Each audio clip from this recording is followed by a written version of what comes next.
ധൈര്യമുണ്ടെങ്കിൽ ഞങ്ങളുടെ അക്കാദമിയിൽ വന്നിട്ട് ക്ലാസ് നടക്കുന്ന ഇടക്ക് കയറി ഇവിടുന്ന് ഫുഡ് കഴിക്കാൻ പറ്റുമോ? ലൊക്കേഷൻ ഞാൻ DM ചെയ്തിട്ടുണ്ട്.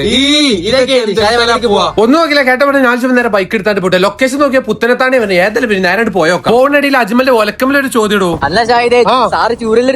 ഞാൻ സാറിനോട് ഇതിലും വലിയ അടിയിട്ട് നമ്മുടെ മാസമായി ഇരുന്ന് വന്ന് തിന്നണ അറിയാം. ഏതായാലും പോയി പുത്തനത്താണി എത്താനായിട്ട് ഏതായാലും തൊട്ടിലെ കടി പപ്സും സാറിന് ഇപ്പൊ എന്തെങ്കിലും കണ്ട് വാങ്ങാൻ നമുക്ക്. ഞാനവിടെ പപ്സ് നോക്കി തൊട്ടപ്പോ ഒരു പെൺകുട്ടിയോട് താൻ ഹംസയല്ലേ എന്നോട്?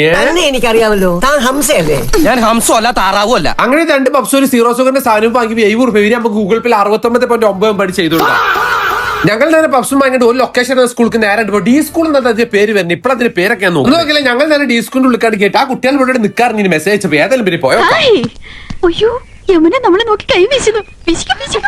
ഞങ്ങളെ കണ്ടപ്പോൾ ഓല് പറഞ്ഞു എത്ര നേരം ഞങ്ങൾ കാത്തുകണ് മേം വരി നമുക്ക് പണിയെടുക്കാനായിട്ട് പ്ലാൻ ചെയ്യാൻ നിന്നോട്. അതിന്റെ ശേഷം ഓള് എന്നോട് നെട്ടിക്കണ ഒരു കാര്യം പറഞ്ഞത്.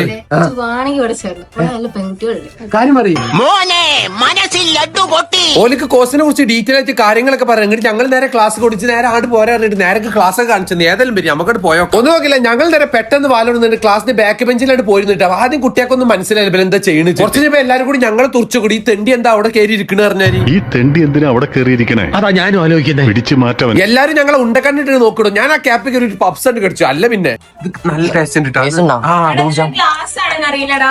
ഇത് ക്ലാസ്സാ മാനേജ്മെന്റിനെ വിളിക്കട്ടെ. ഇത് ജന്തർ മന്ദറിൽ എന്താ നടക്കണ? ഏതായാലും അതിന്റെ കൂടെ അജമിൽ ഒരു സാധനം പൊട്ടിച്ചു. അതുകൊണ്ട് തീരുമാനമായി കിട്ടി. നോക്കില്ല ഞങ്ങൾ നേരെ കിട്ടി ക്യാപ്പിന് അവിടെ തടി കഴിച്ചില്ല. അതാണ് ഇപ്പൊ ഏറ്റവും നല്ല മേം വരും. എന്റെ ഡാഡി പറഞ്ഞാലുണ്ടല്ലോ ഒറ്റടത്തിനെ പറഞ്ഞു വിടില്ലട്ടാ. ആകെ സീനാ. ഞാൻ അപ്പൊ ഓക്കെ എന്നാ ബൈ.